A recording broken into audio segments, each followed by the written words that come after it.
Assalamualaikum warahmatullahi wabarakatuh. Bismillahirrahmanirrahim. Alhamdulillahirabbil alamin wa bihi nasta'inu ala umuri dunya wa dini wa ala alihi washabihi ajmain. Para sahabat, teman-teman semua, untuk kali ini saya akan memberitahukan sedikit saja yang saya ketahui, bahwa setiap langkah perbuatan kita itu selalu dipantau oleh Allah Subhanahu wa Ta'ala. Dari semenjak kita bangun tidur sampai kita tidur kembali, itu semuanya ada catatannya. Apa yang kita ucapkan, apa yang kita pikirkan, dan apa yang akan kita perbuat setiap hari ada catatannya. Allah Subhanahu wa Ta'ala mengutus 2 malaikat raqiban wa atidan untuk mencatat amal baik dan amal buruk kita setiap hari. Bahkan setiap ba'da asar, malaikat berangkat ke langit untuk menggantikan posisi malaikat malam yang akan turun ke bumi. Jadi ketika salat asar, malaikat siang itu berangkat menuju langit Allah melaporkan perbuatan kita. Tentunya dalam hal ini kita harus benar-benar dapat menggunakan waktu kita yang 24 jam ini untuk taat kepada Allah Subhanahu wa Ta'ala. Waktu yang 24 jam ini okelah kita bagi menjadi 3 bagian,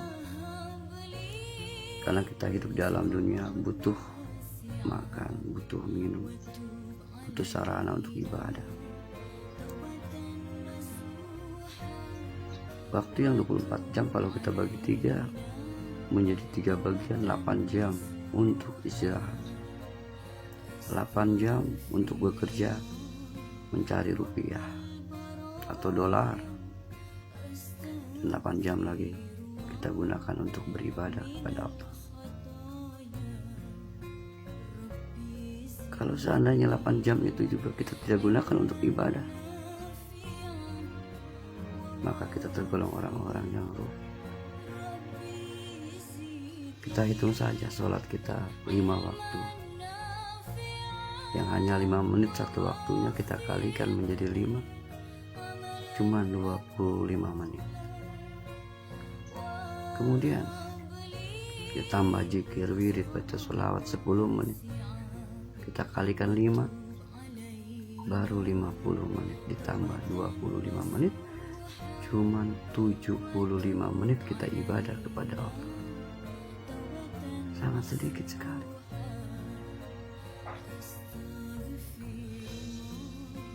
Lalu kapan kita menjadi hamba Allah yang bersyukur?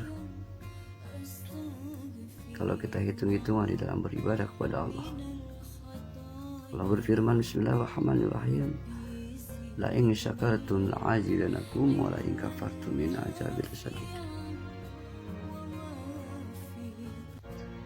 Bersyukurlah, kata Allah, kamu dalam atas nikmat yang aku berikan kepadamu,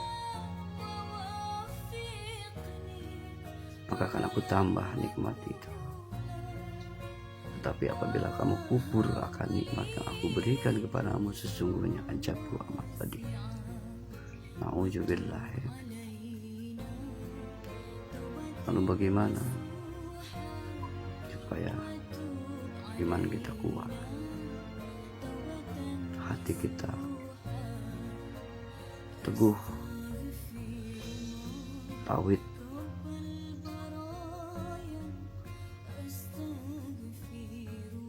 dan ketaatan kita kepada Allah?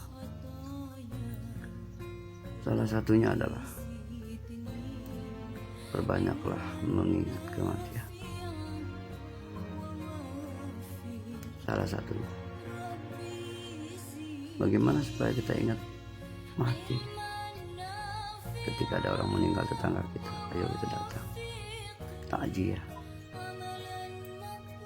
kita menyolatkan, mengantarkan ke kubur, dan melihat bagaimana seorang hamba Allah yang namanya manusia itu dibaringkan di liang lahat yang hanya ukurannya 2 meter sendiri, tanpa ada yang mau menemani. Itu salah satunya kita, supaya kita teguh iman kita pada Allah, berbanyaklah ingat kematian. Karena orang yang cerdas itu adalah orang yang banyak-banyak ingat mati. Lalu bagaimana supaya kita ingat mati?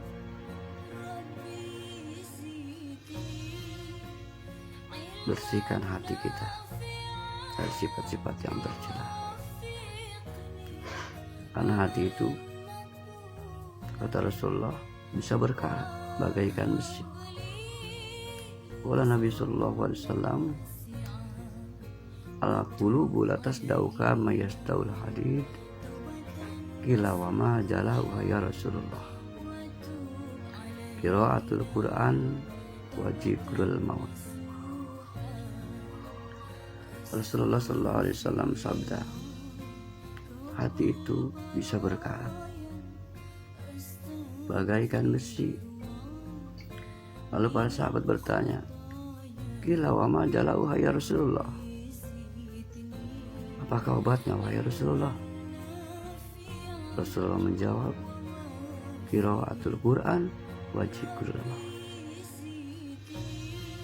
Jadi obat hati supaya kita bersih, supaya teguh iman kita, bacalah Quran dan ingatlah mati.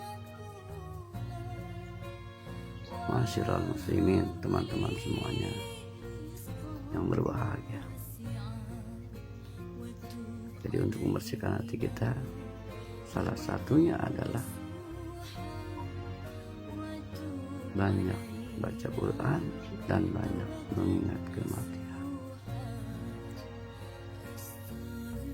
Mudah-mudahan apa yang saya sampaikan, walaupun hanya sedikit, bermanfaat khususnya untuk saya pribadi Al-Fakir. Tentunya apabila ada yang benar itu datangnya dari Allah Subhanahu wa Ta'ala, dan apabila ada kata-kata kami atau saya pribadi yang salah, itu adalah kesalahan pribadi Al-Fakir,